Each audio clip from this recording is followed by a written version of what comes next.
On Friday, former CIA Director General David Petraeus met with both the Senate and House Intelligence Committees in closed-door hearings. Now, according to New York Congressman Peter King, Petraeus testified under oath that he knew right away that the Benghazi, Libya attacks that killed 4 Americans were terrorism. According to King, Petraeus also said that his original talking points about Islamic extremists, they were taken out of the administration's narrative of the attacks. The question is, who made those changes, and why did they make them? Joining me now is South Carolina Congressman Trey Gowdy. Congressman, nice to have you back on the show. Good to see you, Governor.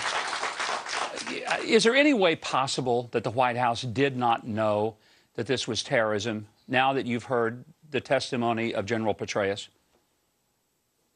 Of course not. They knew before anyone else knew that it was terrorism. Why would the Department of State, why would the CIA, why would the Department of Defense lie to the chief executive, lie to the commander-in-chief? They knew exactly what it was, Governor, but it doesn't fit the narrative. Remember, the narrative was al-Qaeda is on its heels. When the narrative becomes al-Qaeda's at the front door and they're about to kill 4 of our fellow Americans, that doesn't bode well from an electoral standpoint. So, of course they knew, and of course they scrubbed out that information. So Susan Rice either didn't have it or didn't use it when she went on the television talk shows on Sunday. One of the big questions is, who is the they who did the scrubbing? And are we any closer to knowing that? Did this go all the way to the White House? Was this done within the internal operations of the CIA? Was it done at the State Department? Can you give us any insight as to who it was who authorized and who actually put their hand to the document and said, we've got to scratch this out?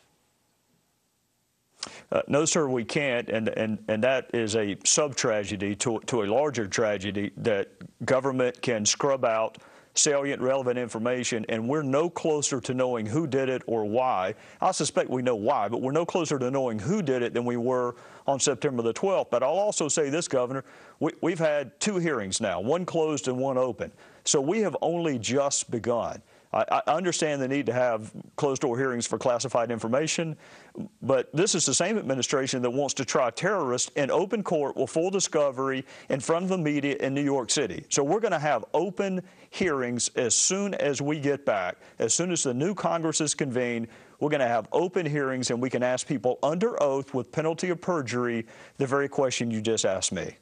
You know, there was a particularly strong moment in the president's press conference the other day when he was asked about Susan Rice being the person that went out on point on that Sunday following the attacks, why the ambassador from the United Nations would be the person, not the director of national intelligence, not the CIA director, not the national security director, not the secretary of state, even the vice president, but the UN ambassador.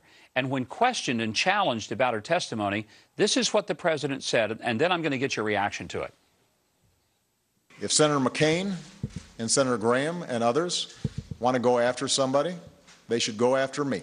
But for them to go after the UN ambassador, who had nothing to do with Benghazi, and was simply making a presentation based on intelligence that she had received, and to besmirch her reputation, is outrageous. Now, to quote Shakespeare, methinks the man doth protest too much. Tell me why he would be so reactive to this question, which I thought was a very legitimate question, and then go after Senators Graham and McCain. Well, he was a little sanctimonious, a little paternalistic, and he also left out one of the senators, a senator by the name of Kelly Ayotte, who happens to be a female, and I find it instructive that he left her out of his critique of Graham and McCain. But here's the reality, Governor. Neither Lindsey Graham nor John McCain told Susan Rice to go on national television and mislead the American people. We didn't pick her. We didn't scrub the talking points. He did. So if he's disappointed with the way she's being treated, here's my suggestion to him. You come when she's subpoenaed to Congress so we can ask you why you did it. If you don't want her to have to answer the questions, she's a career diplomat. I don't think she needs Barack Obama to take up for her in a press conference. She's been doing this for a long time. So she's either going to come answer the questions, or if he thinks that's unfair, he can come answer them.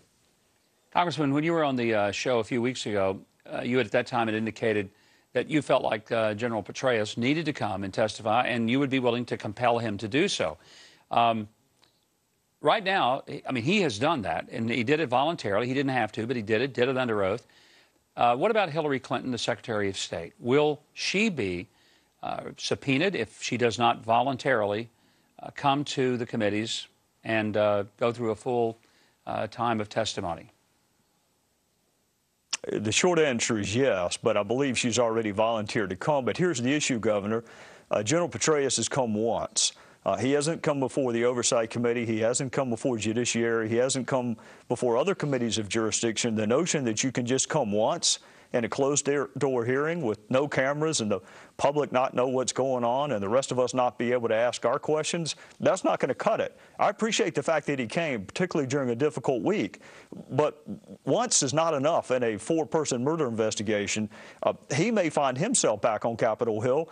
I would support him coming before Oversight. Hillary Clinton is going to come. Susan Rice is going to come. This is a murder investigation, Governor. This is not desperate doctors' wives having sex with Army generals, although that's what's got most people interested in it. It's a murder investigation. 4 of our fellow citizens were murdered under horrific circumstances, and if it's inconvenient for the Secretary of State to come, that's too bad. She's going to come, and she's going to come until I can answer all of your questions and the people I work for's questions. Well, Congressman, we appreciate your tenacity and appreciate your being here today to give us insight into the process. Congressman Trey Gowdy, from South Carolina.